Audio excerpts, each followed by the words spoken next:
Waduh, latihan malam. Kepo. Oke. Iya. Mana nih? Wait. Kok aku nggak kelihatan ini sih? Udah. Mana?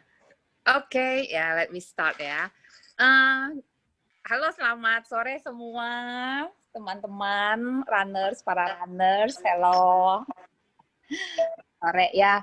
Kembali ini kita berjumpa di TRC Smart Series Talking Running untuk episode ke-8 ya. Ini adalah episode terakhir di tahun 2020. Nanti tahun 2021 kita mungkin akan kembali dengan format yang berbeda. Nah, untuk kali ini nih kita kedatangan guest speaker, guest star kita. Halo, good evening, Coach Doel. Hello. Halo semuanya. Okay. Hey everyone. I think some of the attendees are English speakers, so I will use English. Is that okay? Okay. No problem. Okay, no problem.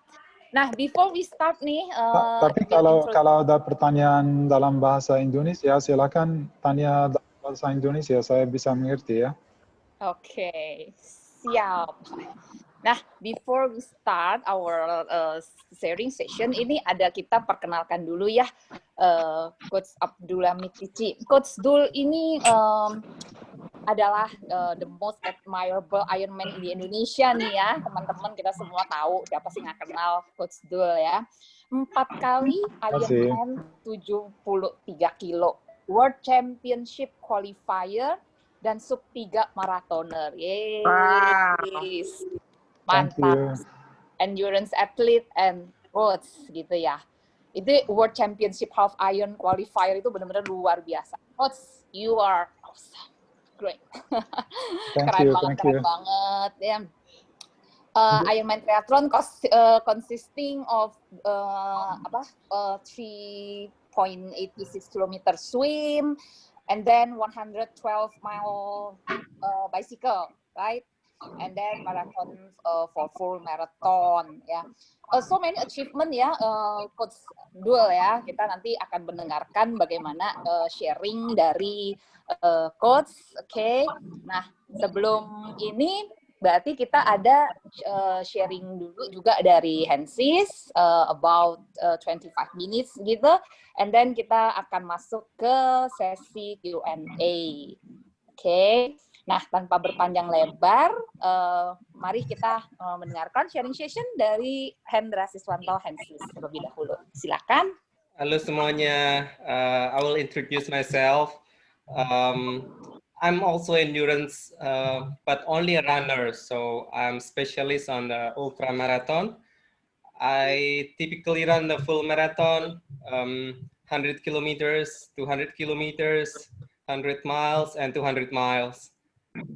So a bit different from the Ironman, but I think it's easy because I only need to run. So if I tired, I just stop. We cannot do that in the swimming. So I think that's the advantages because that one I'm really glad. So I will use a PowerPoint slide. I will share my screen.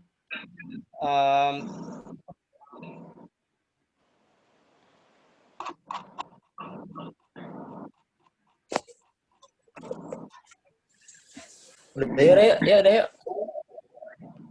So if everyone already seen my screen? Yes, I already. Okay. So I will collaborate with Coach Abdullah, we call Coach Doel, about running with power tonight.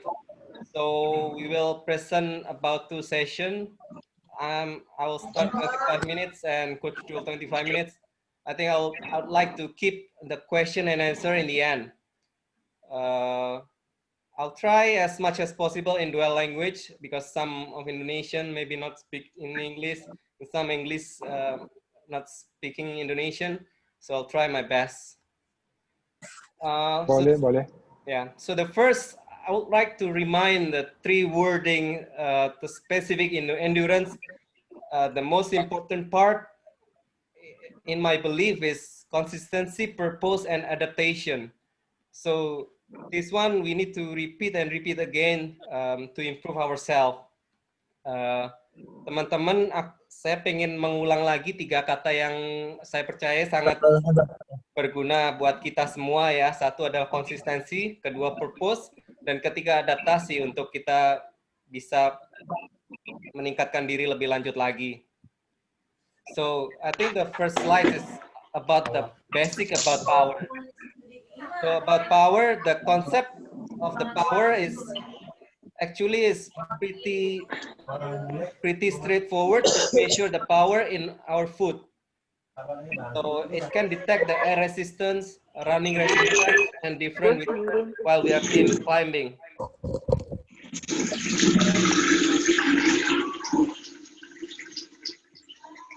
So the power basically is quite simple. It's equal to force times velocity. But the most important part in running is 3 direction. So it's X, Y, and Z. It's especially very useful to differentiate the forward movement with the vertical movement. Ya udah selesai langsung. I think I will mute some of the speaker because very noisy here. Okay, I think it's much better. Ya, konsepnya lumayan sederhana. Power itu sebenarnya adalah force dikalikan dengan kecepatan ya. Tapi yang penting adalah yang sebelah paling kanan, yaitu dia mendetek dalam 3 direction untuk dalam lari. Jadi X, Y, and Z. Tapi yang paling penting adalah forward movement untuk direction ke depan, di compare dengan ke samping atau ke atas ya.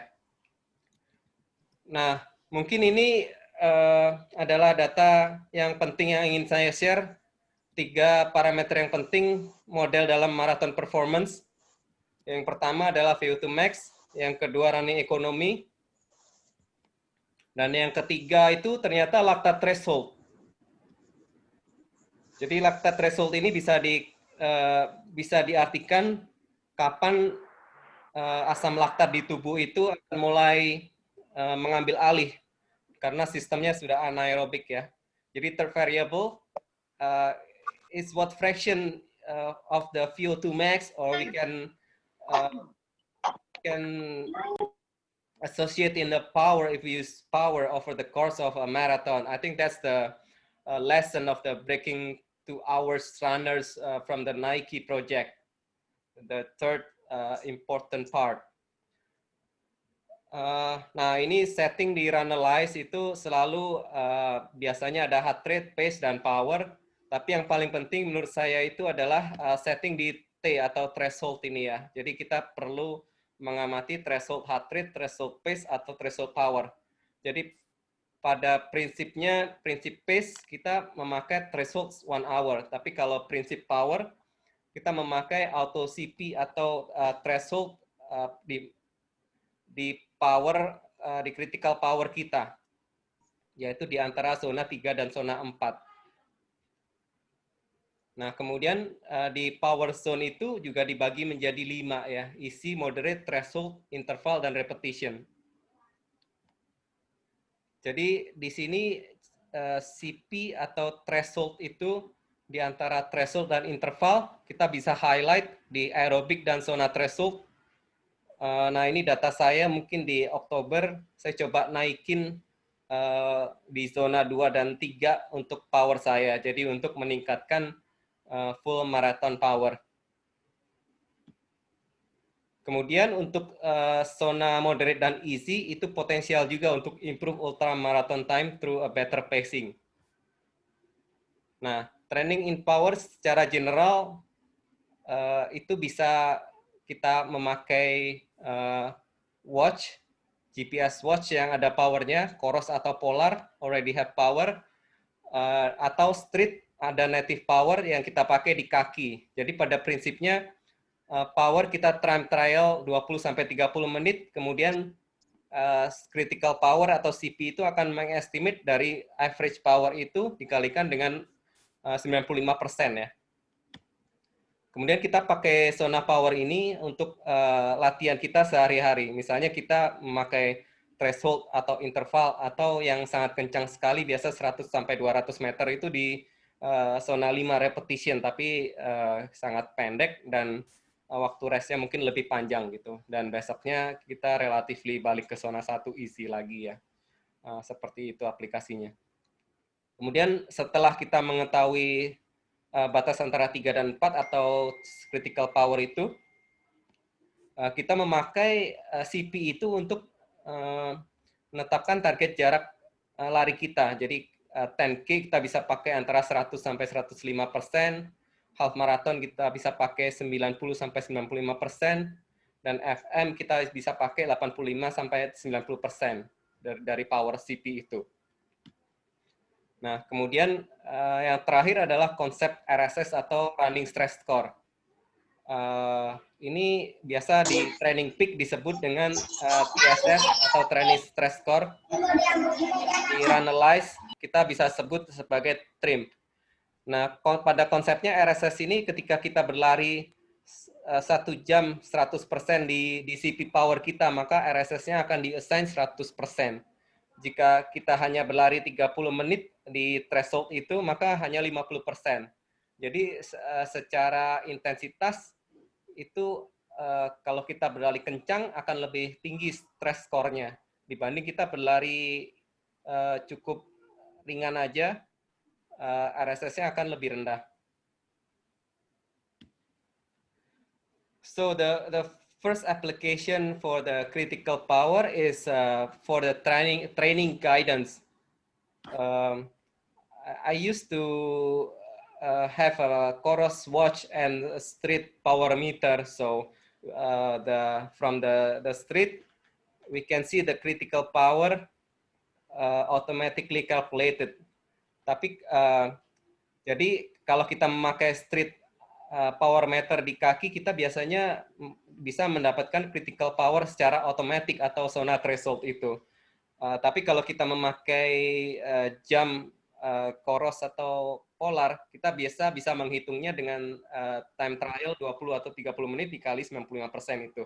Kemudian kita hitung critical power-nya dan kita bagi dalam berat badan kita, maka akan jadi power per berat badan ya. Kemudian zona-zonanya akan kita hitung sesuai dengan persentase-persentase itu. Nah di sini saya udah memakainya kurang lebih 3 bulan. Karena auto calculated, maka otomatis street aplikasi ini akan mendetek critical power saya naik atau turun ketika saya melakukan tes CP atau time trial 5 kilo dalam case saya. Ini kurang lebih 2-3 bulan training. Jadi kurang lebih peningkatan mungkin sekitar 4%, di mana saya mungkin mencari ke depannya kompetitif di regional master di level 4,7 watt per kilogram ya. Jadi ini kurang lebih threshold watt per kilogram berat badan. Jika watt lebih tinggi maka akan lebih powerful, tapi mungkin belum tentu lebih kencang membawa massa yang berat. Jadi watt per kilogram may be powerful or may be great, but it doesn't sometimes it doesn't help to bring your body move forward. So this is the regional level 4.7 watt per kilogram. Kurang lebih target-target yang ingin kita capai ke depannya, dan kita compare dengan level-level yang ada sebagai benchmarknya. Siapa tahu tinggal nyamburin doang. Ya udahlah.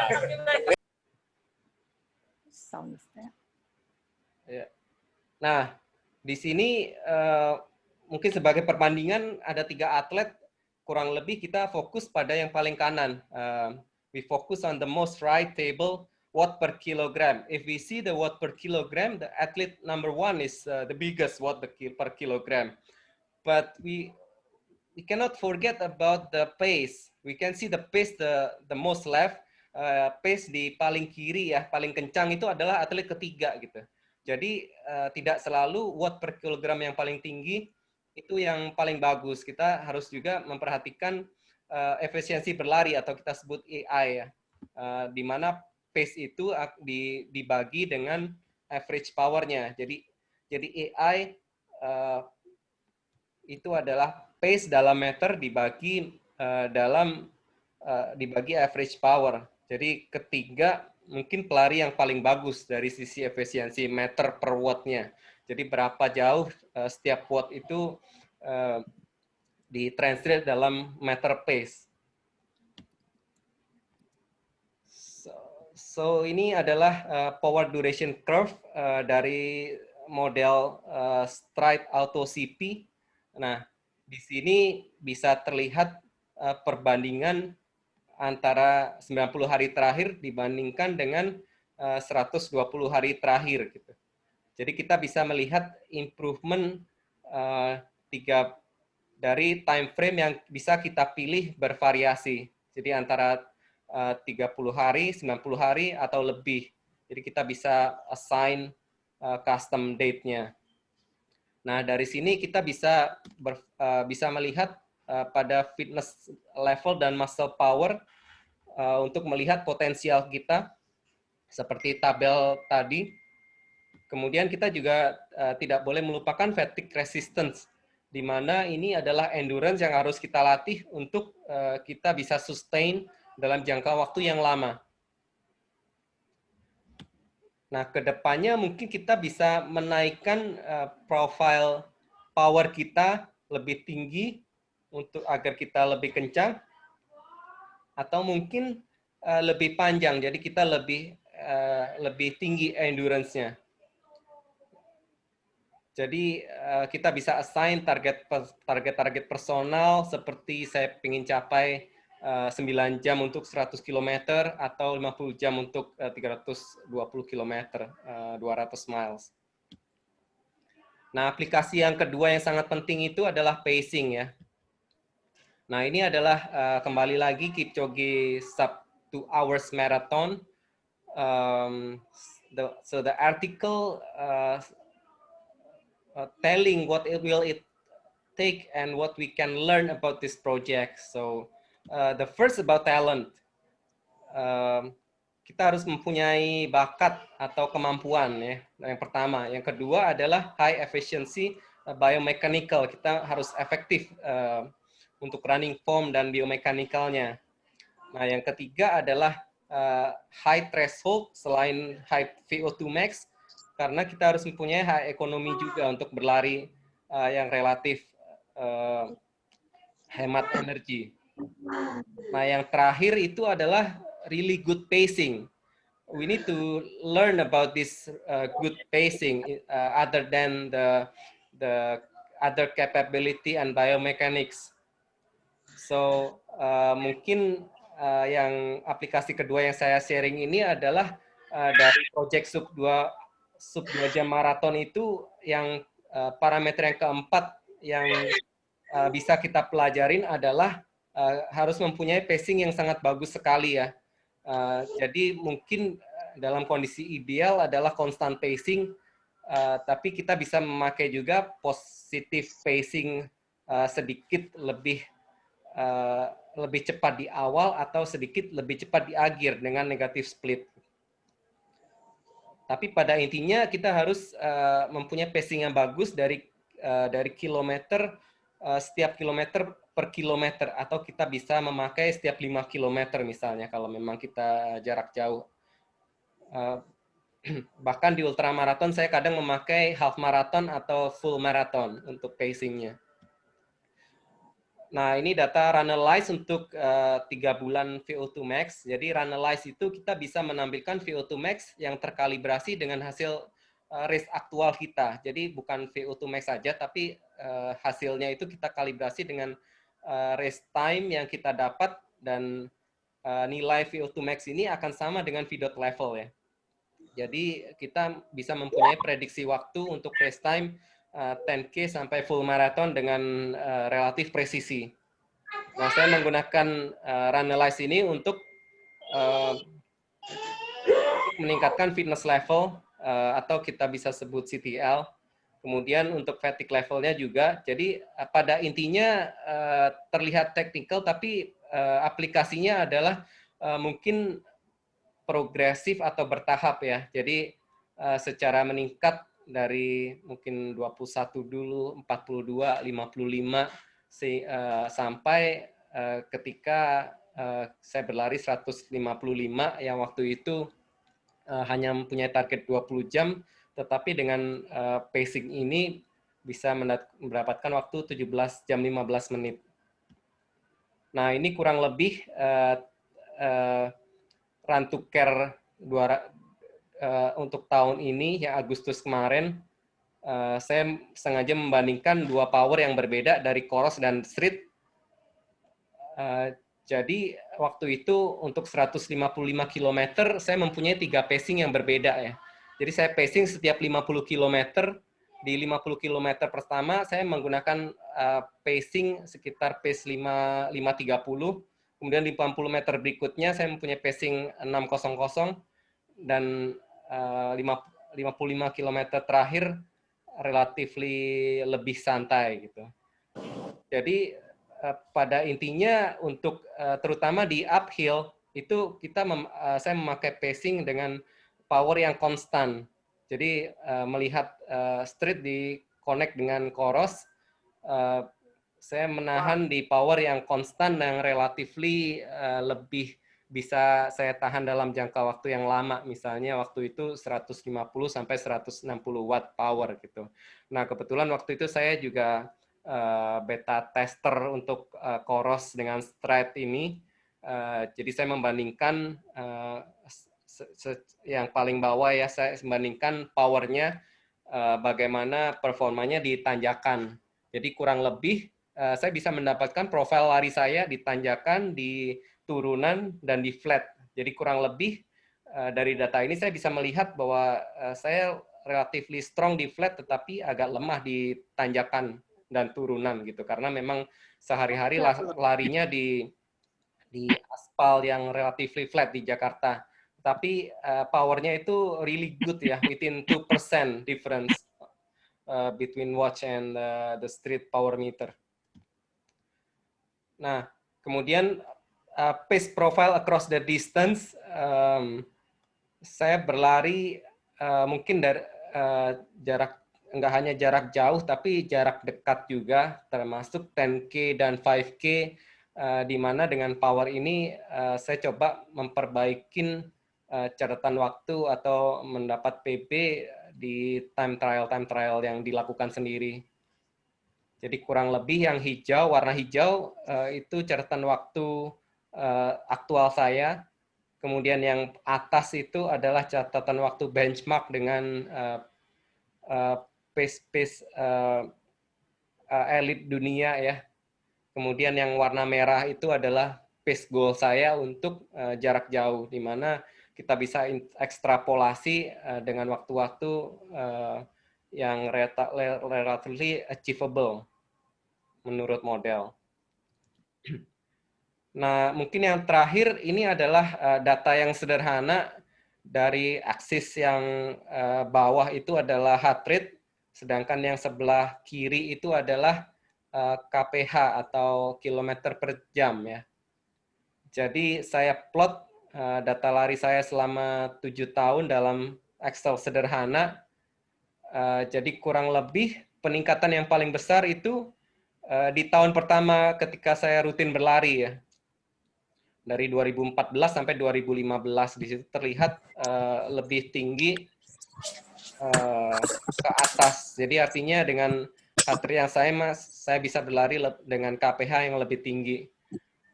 Dan kemudian yang 2020, jadi another great improvement itu dari structure training plan yang saya ikutin untuk Boston Marathon di tahun ini. Jadi saya mulai berlatih waktu itu Desember sampai kurang lebih Maret atau April sebelum Boston Marathon dibatalkan ya. Jadi kurang lebih profilnya lebih drastis lagi ya, dan mungkin peningkatannya bisa relatively setara dengan 5 tahun berlari sebelum-sebelumnya tanpa structure training plan ya. Nah, secara ini slide terakhir mungkin untuk wrap up, fokus yang bisa kita dapat dari sini adalah target time yang realistik, seperti jika kita ingin berlomba untuk endurance atau jarak jauh, kita harus mempunyai target time yang realistik gitu. Kita mencoba separuh jaraknya, kita bisa mengukur diri, mengukur waktu kita di specific distance. Jadi kita harus spesifik ya, melatih nggak hanya speed tetapi endurance juga sesuai dengan jarak yang mau kita fokuskan. Nah, yang kedua adalah untuk mengetahui progres latihan rutin kita. Jadi kita bandingkan dengan seperti contoh tadi adalah simple Excel heart rate dibandingkan dengan pace atau power. Jadi sebenarnya sederhana sekali, kita nggak butuh software yang canggih, tetapi kita harus tahu parameter-parameter apa yang ingin kita tempuh dan yang kita fokuskan sebagai parameter utama itu. Jadi kita bisa memakai itu sebagai motivasi untuk terus berlari dengan relatively lebih konsisten lagi, sehingga kita bisa lebih termotivasi lagi untuk kedepannya sesuai dengan target-target yang pengen kita capai. Jadi kita simply harus progress over time, kita bisa melihat fitness level kita lebih tinggi atau malah mungkin nggak berpengaruh ya. Jadi dua itu sebenarnya yang harus kita fokuskan.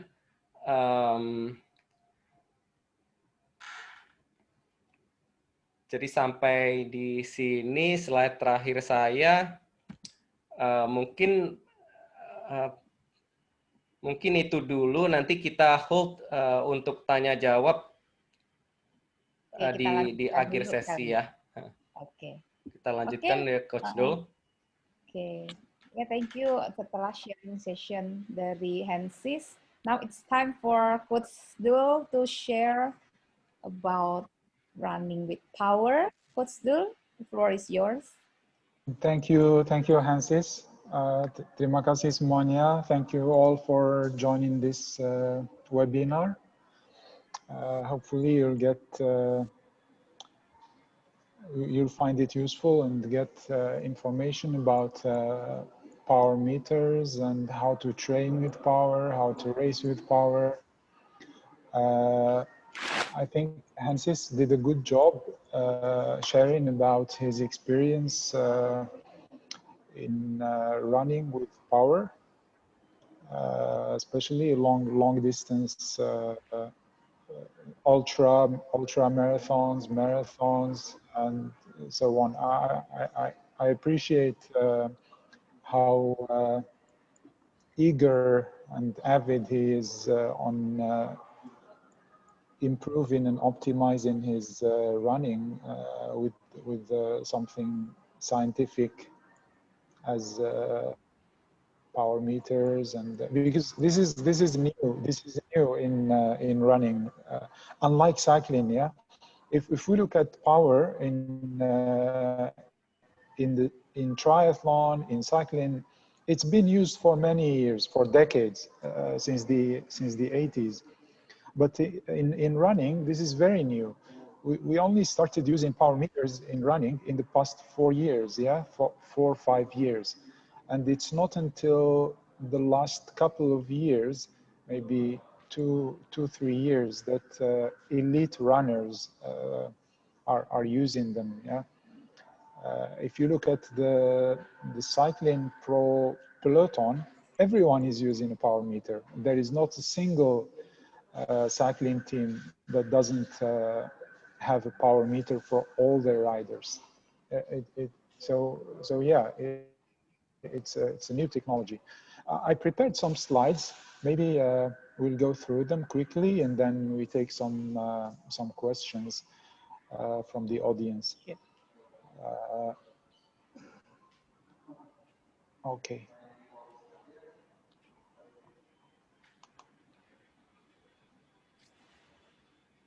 Okay, is this visible to everyone? Yep. Yes. Okay, so I'll put it in full screen. So this is what we'll go through. Running with power. The content would be around power. I'll try not to repeat because Hensis already explained many of. We will try not to overlap. Yeah. So running power meters. Why we use power? What's the basic power jargon that we need to learn and understand? How to train with power, and finally how to race with power. Then we'll take some questions. So first, what is power? What's power? It's watts, yeah. So it's the energy expenditure per unit time. This is the unit is watt, yeah. And the formula is either work divided by time, work is in joule, or force times velocity. Force times velocity is the definition or the formula I prefer, because it's pretty self-explanatory. If you look at this, the rider, if you're riding your bike, the harder you pedal, the further you move, or the faster you climb. But it's not only defined by how hard you pedal, but also how fast you pedal, which is the velocity. So you have two elements, the force and the velocity. In running, it's pretty much the same. It's how much propulsion you're moving with every stride times the cadence, how many steps per minute. If we want to simplify it, it will be like that. So what's the running power? Yeah, I think the 3D model was already explained by Hensis. Yeah, but we have the horizontal plane or axis, the vertical, and the lateral. So horizontal is moving forward, vertical is up and down, and lateral is side to side. And the three are required. Actually, this is, you see vertical and lateral are in red and orange colors. It doesn't mean that they are bad, yeah? They are required as well. If we don't jump, if we don't bounce up and down, we will not move forward. To move forward, we have to jump. So we have to have that bouncing up and down. If we don't move to the sides, we will lose balance and we will end up falling. So even the lateral axis or the lateral dimension is required. A good example is if you're running on a track, a 400 meters track, you will have to curve to the left every time you, or to the right, depending on which, on whether you're running clockwise or anti-clockwise. But you will have to curve, you will have to bend to the side. And that's an example of when lateral power or dimension is required. So let's not stigmatize these last two and think that they're bad all the time. No, they are required. But of course, the most important one is the horizontal. So if you see in this example, you have around 18% vertical, up and down, around 8% lateral, and over 70% horizontal, which is what drives you forward. Now, what types of power meters we have out there?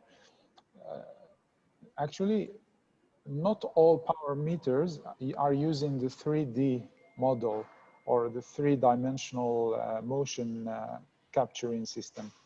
Some of them are only measuring the horizontal and the vertical because those are the most important ones.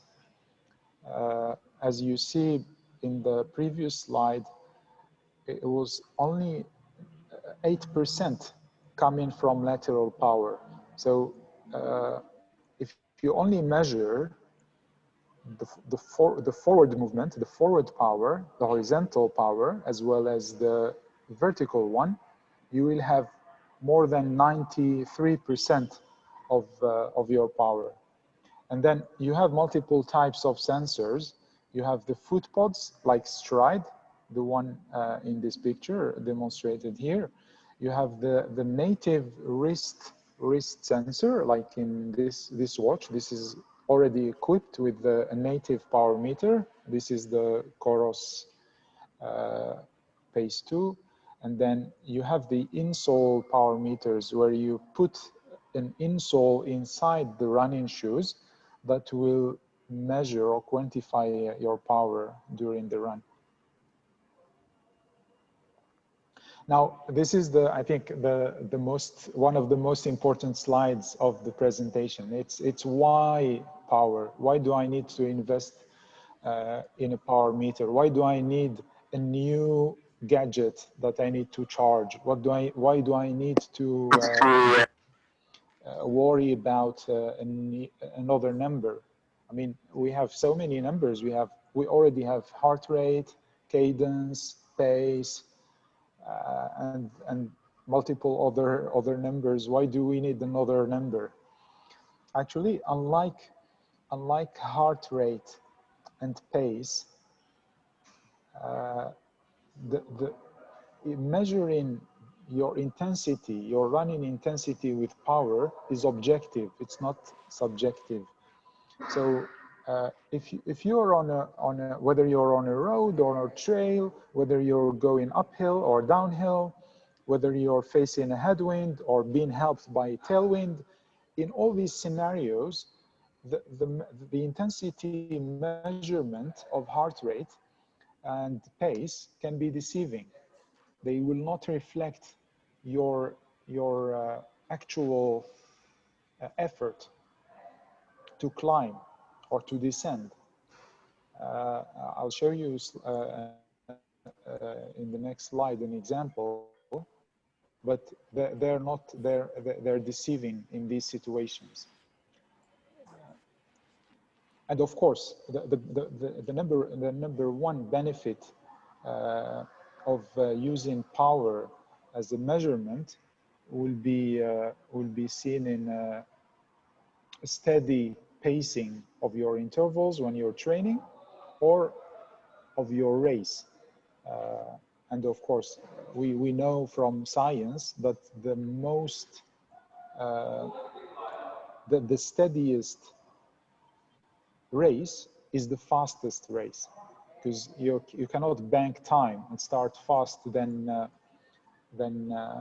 finish slow, or start slow then finish fast, because you're leaving so much on the table if you do that.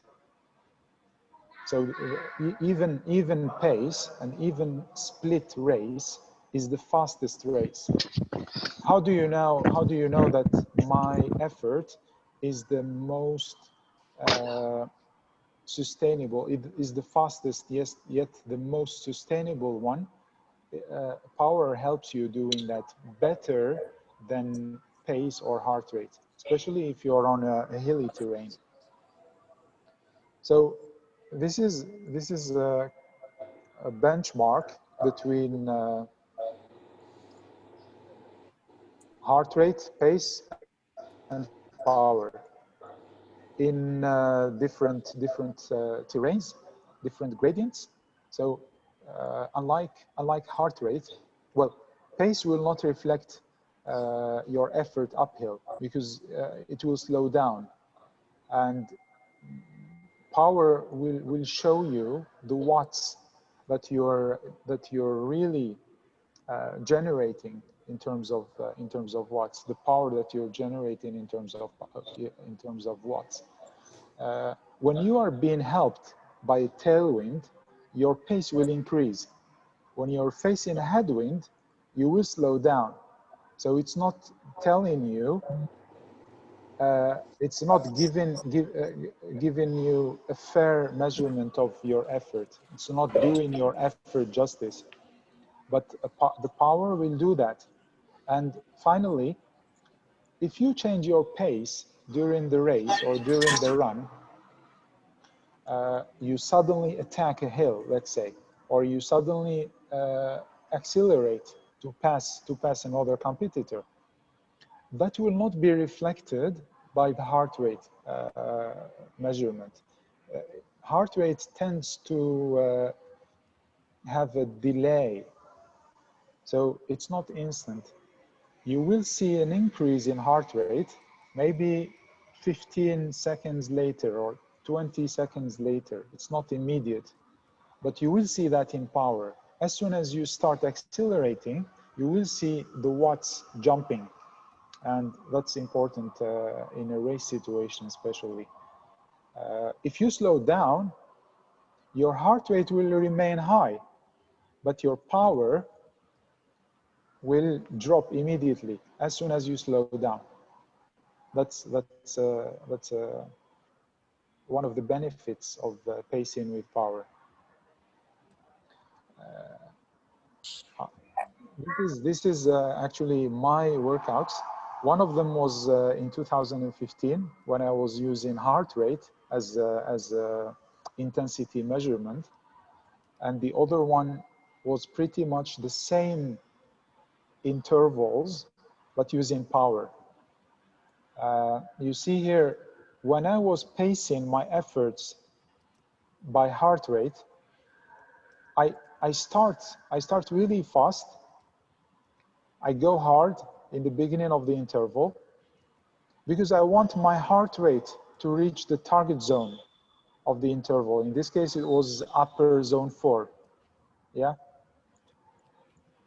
So my heart rate is steady, but my effort is actually harder than what it's supposed to be. So my effort is not zone 4 as targeted. It's actually probably low zone 5 in this case. When I do the same intervals, but paced by power, you see here, I have pretty much a low heart rate in the beginning of the interval, and then it keeps climbing. So my heart rate is in zone 2 in the beginning of the interval, but that's not a problem because the output is zone 4.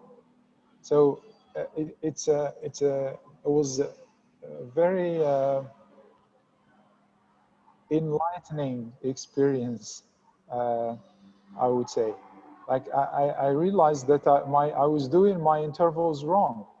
I was over pacing the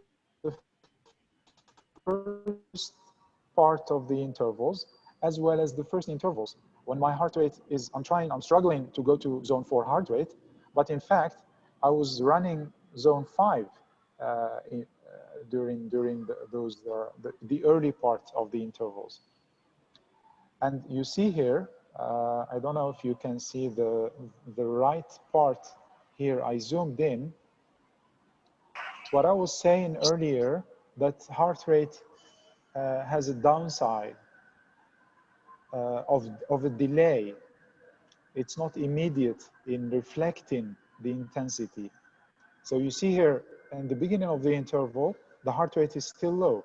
It takes maybe 20 or 30 seconds for the heart rate to catch up, to show the real effort. Okay, so some basic power jargon. If you're a cyclist, are there any cyclists here or people familiar with cycling with a power meter?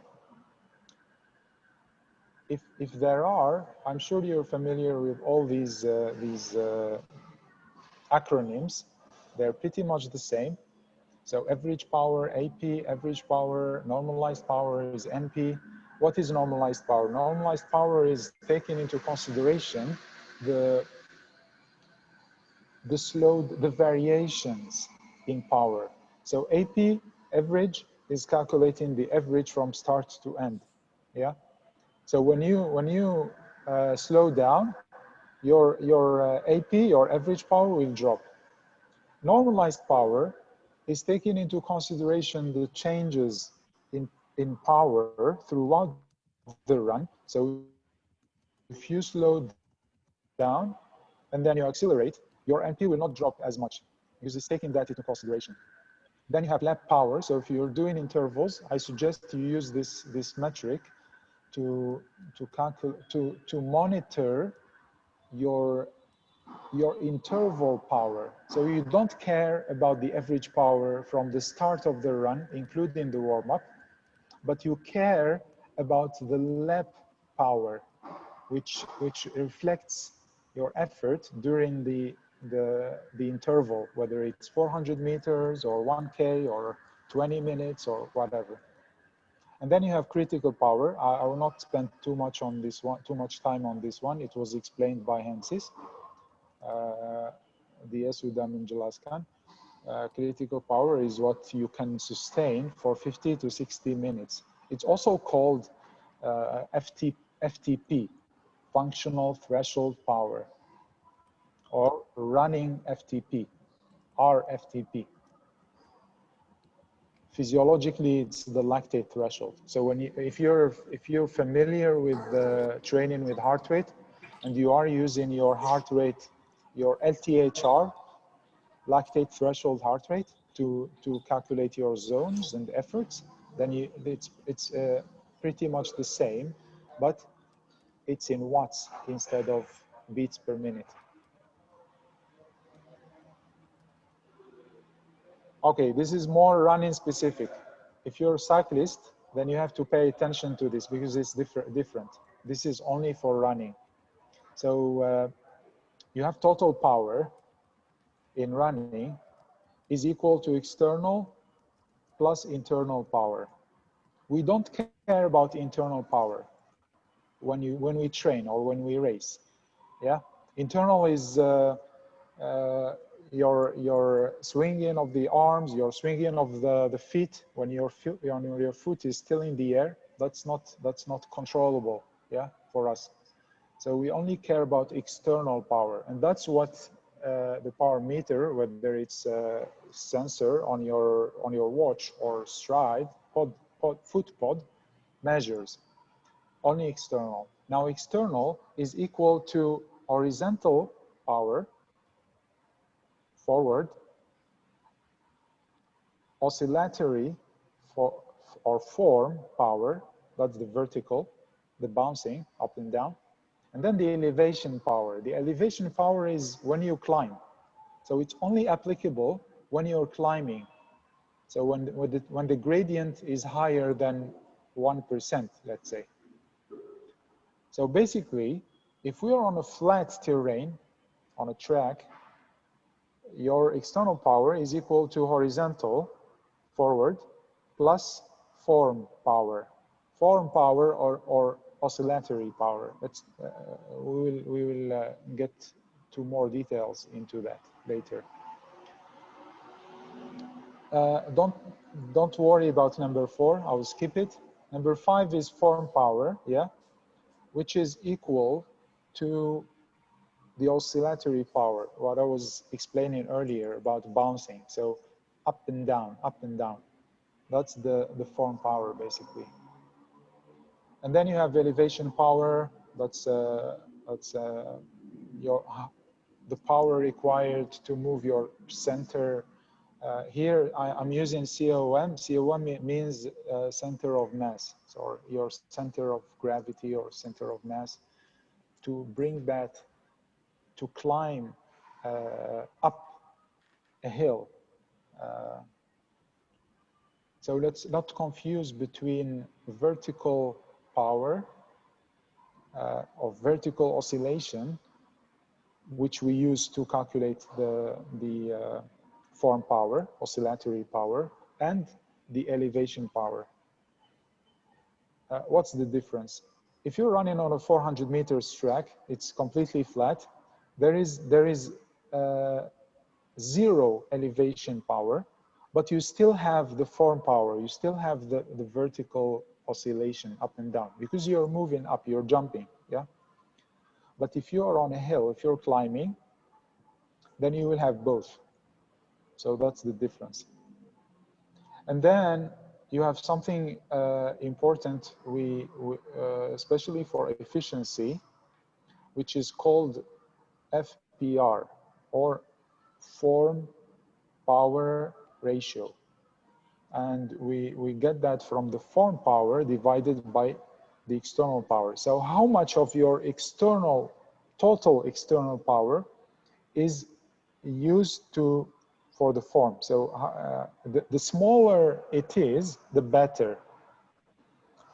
The smaller it is, the more power you're expending on moving forward. Because moving upward is not taking you anywhere. It's required, of course, because we need to jump to move forward, but it's not taking you anywhere like further or forward, which is what speed is all about. If you want to go faster, if you want to run faster, then you need to maximize your horizontal power and minimize your form power. So that's why FPR is important. In terms of ranges, I didn't mention this here, but in terms of ranges, the elite runners usually have an FPR of sub 20%. So 20%, less than 20% of their total power is used to go up and down. Average runners, or good runners, I would say, have an FPR, or form power ratio, between 20 and 23%.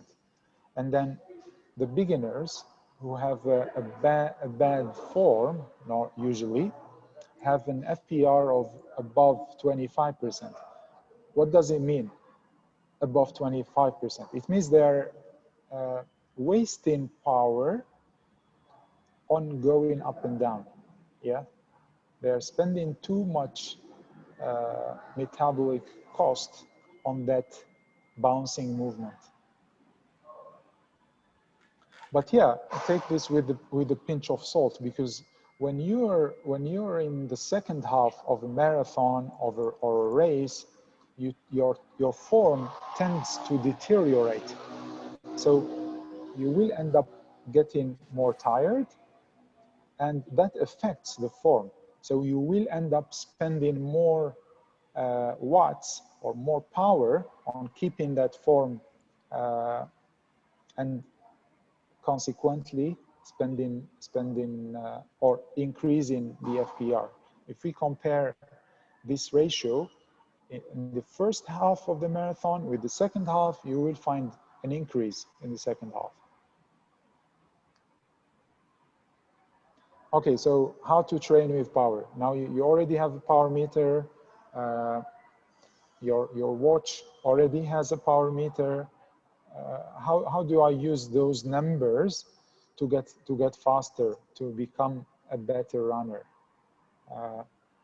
So the important aspect here, which I stressed about earlier, is pacing your runs. That's the benefit. The number one benefit of a power meter is it's helping you to pace better compared to heart rate or pace, yeah?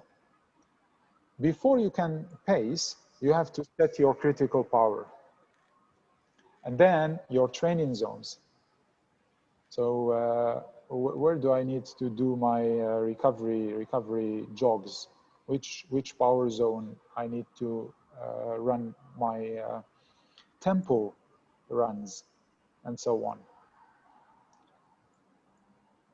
Also, number two is that it's helping you to monitor your running efficiency, especially that running efficiency metric, the FPR metric, the form power ratio metric.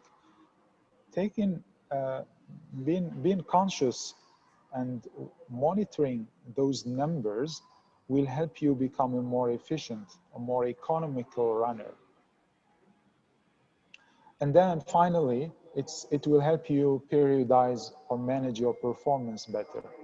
And that takes into consideration something we call TSS, or training stress score.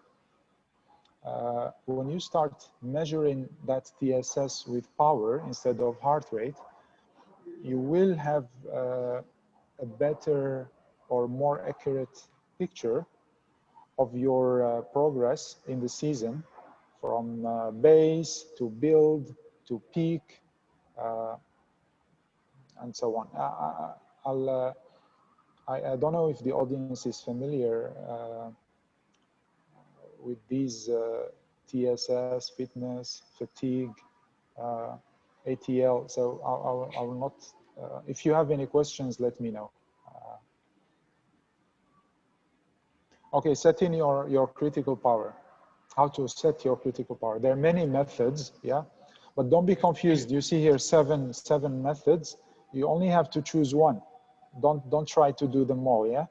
So just choose one of them, the most practical for you. If you are using Stride for more than 90 days, then Stride already has already auto-calculated your CP, your critical power, using the running curve, sorry, the power duration curve. It's an algorithm, yeah. So it's not 100% accurate, but it's pretty accurate, yeah. The other method that you can use is to do the 30. This is the old school test, the 30 minutes test. That is, you can find it with Dr. Andrew Cogan in cycling as well. We do the 30 minutes test, also recommended by Coach Joe Frio and Professor Stephen Seiler, the famous physiologist. And then you have the 3 12 minutes test recommended by Steve Palladino, who is one of the pioneers of running with power. This is the formula. But by the way, you don't have to learn or go to take your calculator or your Excel sheet and calculate this. You can go to your Stride application, enter your power in the 3 minutes and in the 12 minutes, and the CP, the critical power, will be calculated. Same thing for 3 10 minutes. This is just another protocol. The 2,400, 1,200. This is within one test session. You will run 3 minutes. You will recover for 30 minutes, and then you run all out again for 12 minutes. So both are all out. It means your fastest run. And same protocol for the others, yeah. And then if you have a recent 5K run or a recent 10K run, you can use that. You can provide that time or input that time in the Stride application, and it can estimate your CP based on the power duration curve. Okay, now you already set your power, your critical power. What are my zones? Where do I train as a runner? And here we have two the most common models are two. One of them is Jim Vance power model. It has 7 zones, starting from zone 1, where you're doing your recovery, to your endurance, your long run or endurance zone, and then tempo, threshold, high intensity, VO2, and anaerobic or sprint power. And you have all these as percentages of your critical power.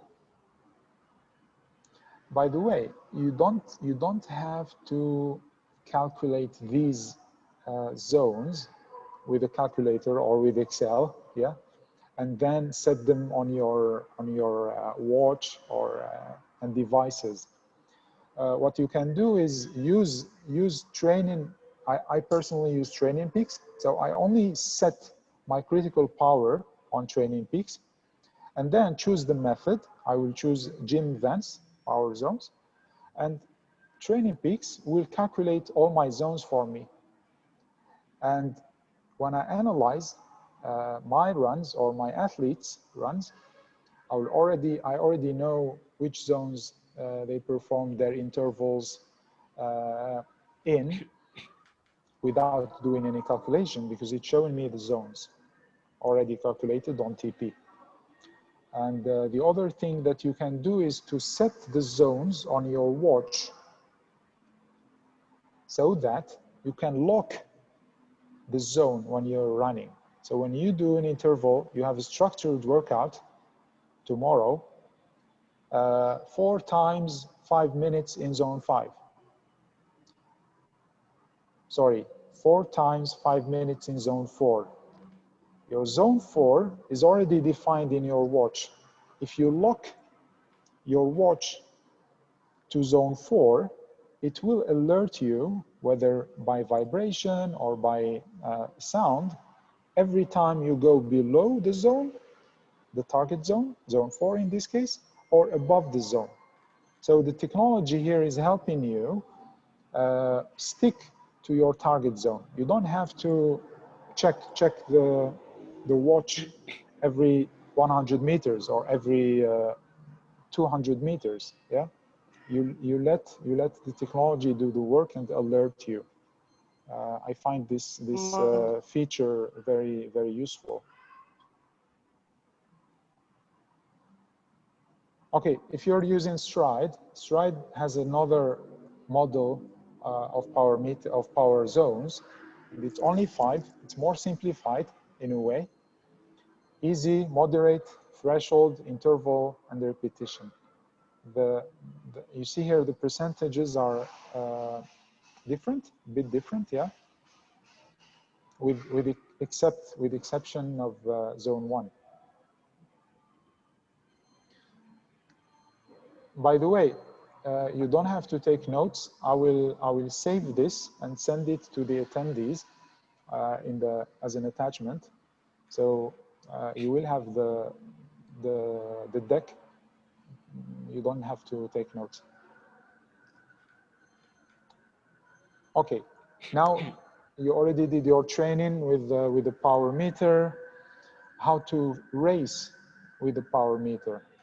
So we already talked about the fastest race is the steadiest race.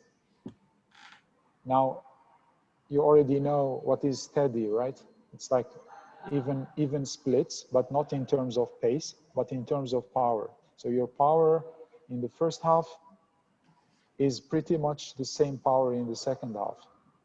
Or if it's a half marathon, you can divide it into three parts, 7 kilometers, 3 times 7, and your power in every 7, which can be a lap, by the way. You can do it using a manual lap on your watch. So every time you finish, let's say 21K can be divided into 4, so 5 laps of 5K, or 3 laps of 7K. And every time you press the lap button, your watch will tell you your lap power is X, and you're trying to keep the same lap power in lap 1, 2, 3, or 4 depending on how many laps you have in the race. Okay, another point, very important, using a power meter can tell you what is the power that you have to maintain during your race to achieve a personal best. So let's say you're trying to break 3 hours 10 or 3 hours in a marathon. The power duration curve, which was used in the race power calculator, you can find this calculator online, by the way. It's an Excel sheet. You can also find it on stride.com as a web interface where you enter your target race, your current PB, your current critical power, and your target PB, yeah, the time you're trying to achieve, and it will tell you how many watts you have to sustain during the distance of the race in order to attain or to achieve that personal best. So all these are useful tools for us to use if we want to get the most out of these devices, fancy gadgets that we have. That's all for me. Now I leave it up to Porniwati Salim to take some questions from the audience. Okay, thank you, Coach, for the sharing. Okay. It's really add some knowledge for us about running with power, about the critical power, and so on. Let us see from the chat. Maybe from the participant, teman-teman, kalau ada yang mau bertanya langsung ke Coach Doel, silakan. Atau ada komen apa dari Hensis? Yeah, maybe that's the last chat. Anes asked how this power zone align in our run objective, example, full marathon, half marathon, or 5K. Do we need to stick with certain power zone if our goal is full marathon, for example? I'll let Coach Doel to answer this. Hello, Anesh. Dia marathoner in major marathons. She's also my athlete. So welcome to this talk. To answer your question, the answer is yes. So Anesh, you remember when you were training for Chicago? New York. Sorry, when you were training for New York, you did too many majors, yeah? When you were training for New York Marathon, I gave you targets in terms of pace zone, and your pace at the time was using your functional threshold pace, which is in line with LTHR or lactate threshold pace. So we were using zones based on FT pace, functional threshold pace. Now, the only difference here is that the zones will be in power instead of pace. Yeah. What's the benefit? In New York, you have some hills, right? You had some hills. When you use pace zones, when you get uphill, when you go uphill or downhill, the pace doesn't reflect your effort. But if you're using power zones, then it is reflecting your effort, your true effort, regardless of your pace. Yeah. remember when we use pace zones and we don't have a power meter, can we unmute everyone, please?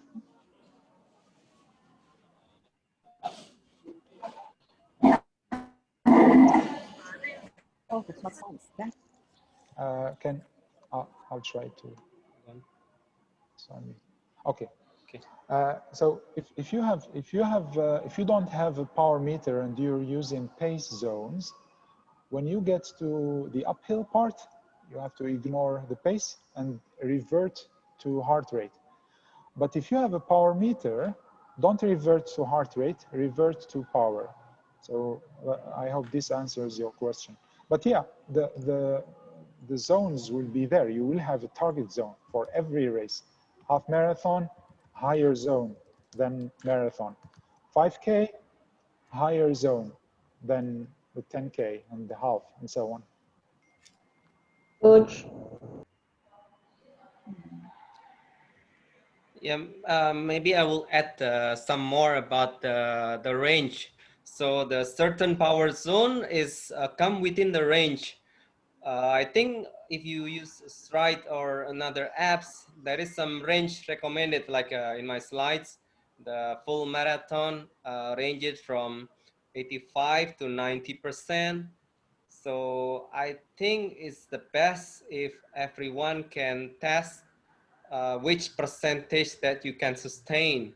So not always stick to the highest 90%, for example, but try 85% in the half of distance, or 75% of the distance, and how do you feel about it? So if needed, then you can drop it and increase your endurance until you get the race target that you want in the full marathon. So I think it's not always stick numbers like 90% or something, but it's best if we try and see the feel and how to impact. We need another long run. I need to focus every on the longer runs or the faster pace, like example. Yeah. Got it. Thank you. Okay, friends, if anybody wants to ask directly? Anybody? Okay. If there's no, I will read the question from the chat from Ramot, our friend. He asked, as we know, to run faster, we need to have effective pace, and pace can be increased by improving our cadence. So what is your suggestion to practice to improve along keeping heart rate under 4? I will glad to know what can help to achieve it. Thank you. That's the question. Hensis, silakan. Yeah, actually, I I already answered, yeah, in the chat also. Okay. Yeah. So just to repeat again, the pace is not only the cadence. So many parts that we always like. Sometimes we forget about the stride length. We don't have to run with the high cadence all the time, but cadence is like a ratio. If we run easy, we need to use a lower cadence than the tempo or the interval. So as we go faster, we improve our cadence. Another part is the stride length. So the stride length is combined with the cadence, it's become our pace. So sometimes I see some of the runners use high cadence all the time, even in the easy or in the race, always with the 185 or 190. So the stride length, they never train about that. So it's pretty weak on the stride length, especially if they never do a speed session. The stride length is pretty limited. So I think the stride we need to train as well as also the form, as Coach Doel explained in the term of form power ratio. If we can, we target it about below 25%. Like myself, I have achieved 22%, I think, during my 5K recently, with a time of 18 minutes 43 seconds. So that's the combination of the aerobic development too. If we train like 1 year, it will be different if we run after 5 years, because we already developed the aerobic profile.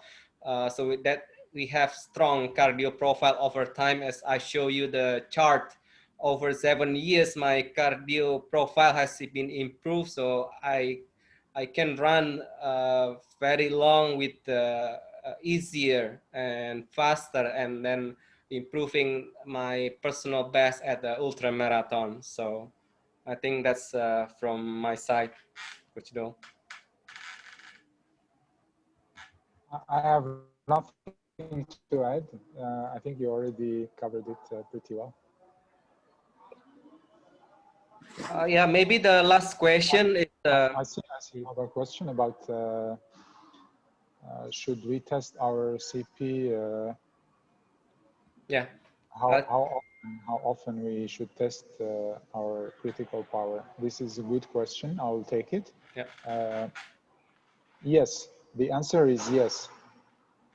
If you only test your critical power in the beginning of the season and then use the same power for the entire season, then chances are your fitness has increased, improved. And if you're still keeping the zones, the training zones from January, then you're not training in the correct zones. You're underpacing your efforts. You're underpacing your intervals, your race. And if you tested last year when you were in peak fitness, and then you had a long off season of 2 or 3 months, then chances are your critical power has dropped.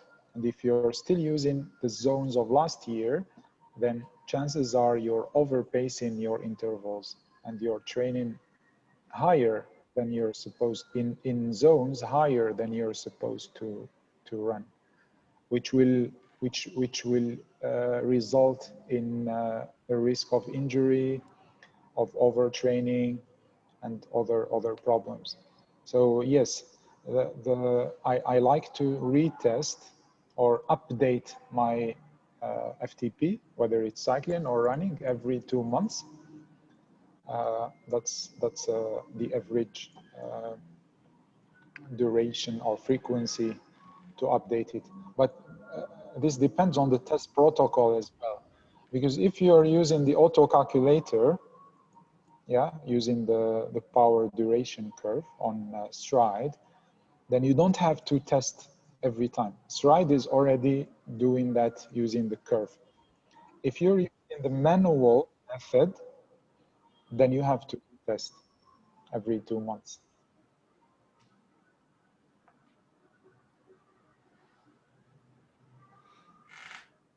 Okay, great. Any other questions? Oh, ada foto bersama ya. Ada pertanyaan lagi dari teman-teman? Any other question? Maybe the last question, if there is any, before we take a picture together. Hello, Hense. Hello, Doel, and promote this side. Hello, I just want to thank you for your answer. Hello. And I'm just like I would feel for myself like I have started running since like less than a year, not more. Yeah, less than a year. And yes, whenever when I am doing a interval or I'm pushing myself hard, I see my heart rate always it's exceeding the always goes in the zone 5, like going in the exceeding the average of my heart rate. So is it due to because I just started running, or I am doing overtraining or over pushing myself while running? So just I want to know that what is something wrong I am doing with myself, or it's just because of I just started running, so my heart rate is going like going more and more high. Can I ask you a question? Have you Yeah. seen any improvement? So you've been running for a year, you mentioned. Have you seen any Yeah. improvement? So for the same pace, Mm-hmm.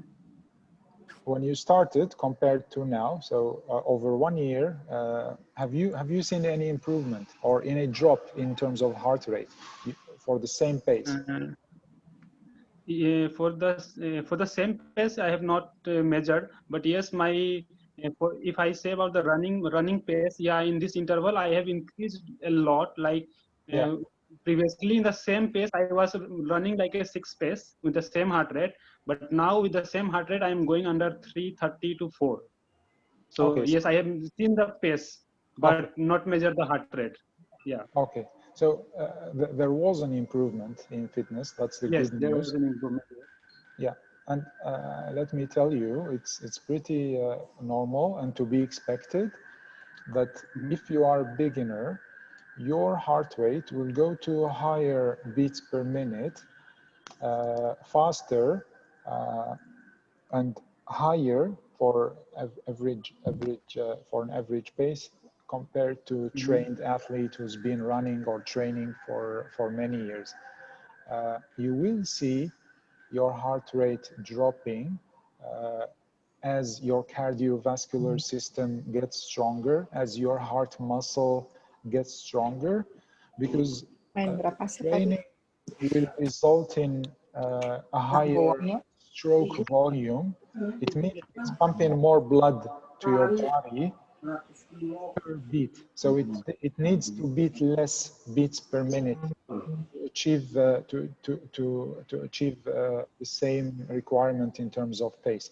But it's very important that you set your zones. You mentioned zone 5 earlier.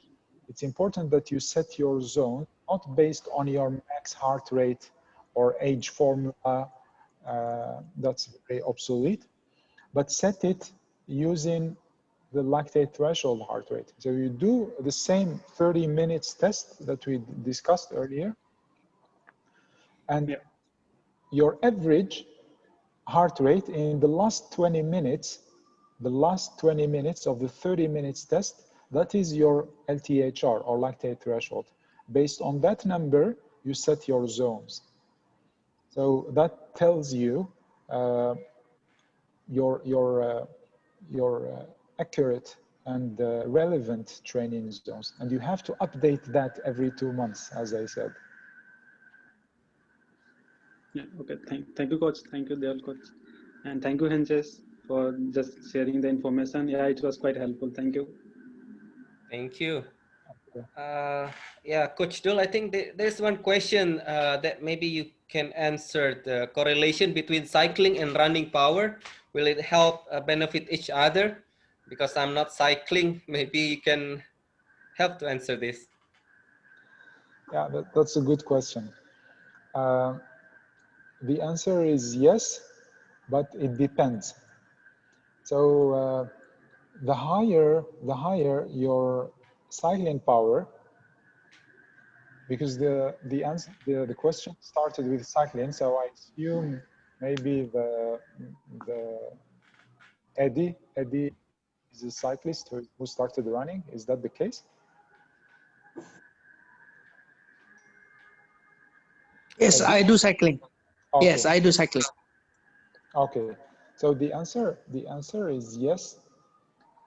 So if you're running, if your cycling power is already high and you've been cycling or training for years, the transition to running would be much easier and faster than an untrained person who's starting running from the couch.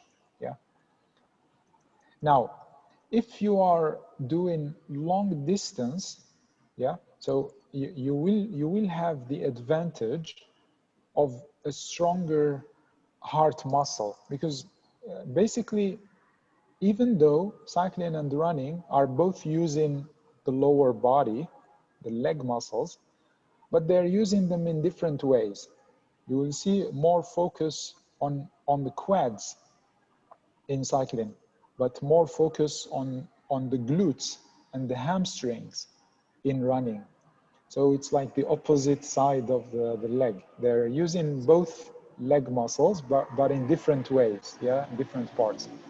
However, the common muscle that both running and cycling use is the heart muscle.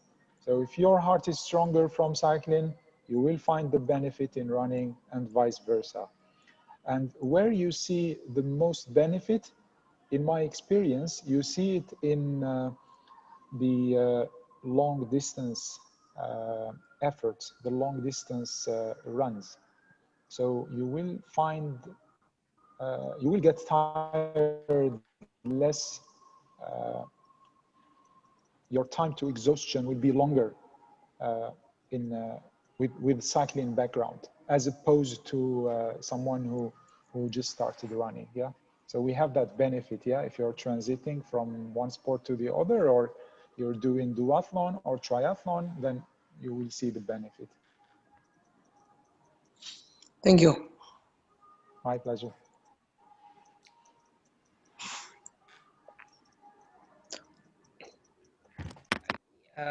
Yeah, related to that, Coach Doel, I think the quads of the cyclist is really big, especially on the quads. So I think it's more suitable with the trail running, because we need the vertical power to overcome the steep terrain on the mountain, maybe. Indeed, yeah, indeed.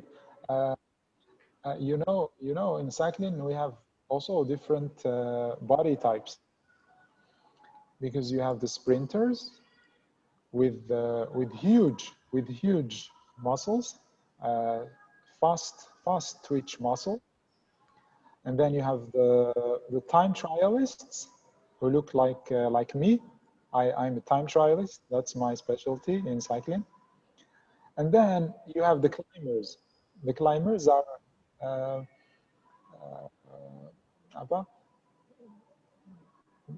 goats. They're like mountain lions. goats. Yeah.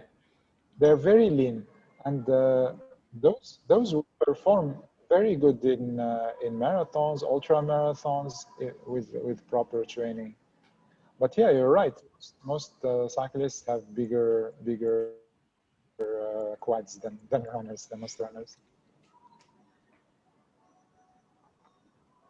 Yeah, maybe. Which can be a problem, by the way. Which can be a problem. Like I have a friend. He's from New Zealand.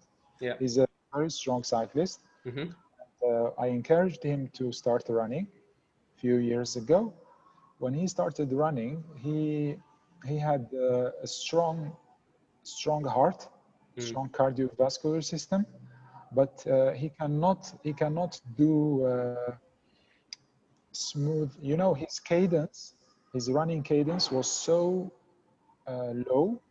He cannot increase his cadence because of the size of his muscles. So it took him a while to get used to the running mechanics, do a lot of drills, plyometrics, to improve his technique. I see. Terlalu berat. Yeah. Yeah, because I was sometimes I think I want to improve my trail running by cycling, maybe, or because my quads I need to strengthen it, maybe with cycling with a trainer at home. So I think it's relatively doable. So just one of the option. Agree. And another benefit is that it has less stress on your articulations, on your joints. So you will get the benefit without the downside of running stress, because running is a lot of pounding on the joints. Yeah, but somehow I prefer running than cycling. Yeah, you're biased. Yeah. Yeah. Most Okay. of us here are runners, I think. Some of us, right? Yeah, we are brothers in endurance. Sure. Okay, then I think thank you very much, Coach Doel, for this sharing session. I think it will been helpful for us, great for community. I think this one of the example of giving back to community. So I have a passion in running, especially endurance. You also in the endurance, but in triathlon, I saw you have a strong performance in Bogor Marathon, sub 3 hours, with the Gaspar that I still remember until now. It's has been great moments that time. Thank you. Thank you. I invited Gaspar to join, by the way. I don't know if he's here. Ada Gaspar enggak? Yeah, I will share the recording later on, and we'll send you the links. Yeah. Okay. In the YouTube. Can I share the slides? I want to share the slides. So silakan kalau ada closure or yeah. Before we close, I want to share the slides in the chat. Sure. Hold on. Ya, silakan lanjut ya.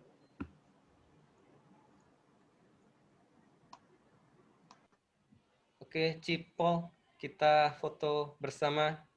Kita foto bersama. Oke, teman-teman, yuk kita on screen. Sebelum acara tutup, kita foto bersama dulu ya. Oke, kita ada 3 layar. Yuk, layar pertama. 1, 2, 3. Oke, next. Second screen. 1, 2, 3. Oke, yang ketiga. 1, 2, 3, smile. Oke. Sudah. Tadi apa Coach Doel mau share apa ya tadi ya? Presentasinya di kolom chat. Oh. Dia mau drop presentasinya di kolom chat. Mungkin aku juga mau drop di kolom chat.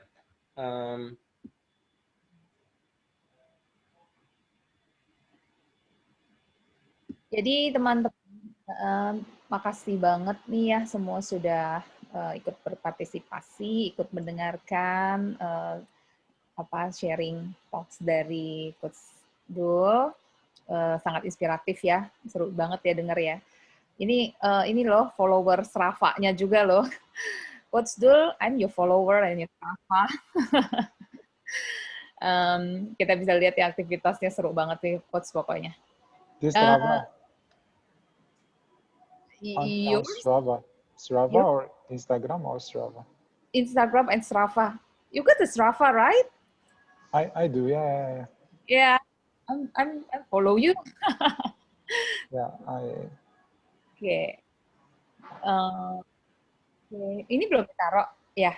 I think we cannot put the files on the chat. Yeah. I will send it to me in the WhatsApp. I will share with everybody. Yeah. Okay. So you already have the emails of the attendees. I suggest that everyone writes down their emails in the chat so that we are able to share. Yeah, I think we have the Telegram group, Coach Doel. Okay. I will share, and you can drop in the Telegram group. Yeah. Okay. Or maybe Coach Doel give to Hensis and then he can distribute for us. Okay. I also put my email. So if you need the slides and you're not in the Telegram group, you can drop me an email and I'll share the slides with you. Yeah. I just dropped my email in the chat. Okay, I put the Telegram group on the chat column, so you can drop it there. I will drop mine also. Sorry, I don't have the application. I don't have Telegram. Oh, okay. Yeah. Well, yeah, just pass it to me. I'll drop it. Yeah. Yep. Okay. Thanks a lot, everybody. Yes. So good night And goodbye. Bye-bye. Bye everyone. Thank you. Thanks.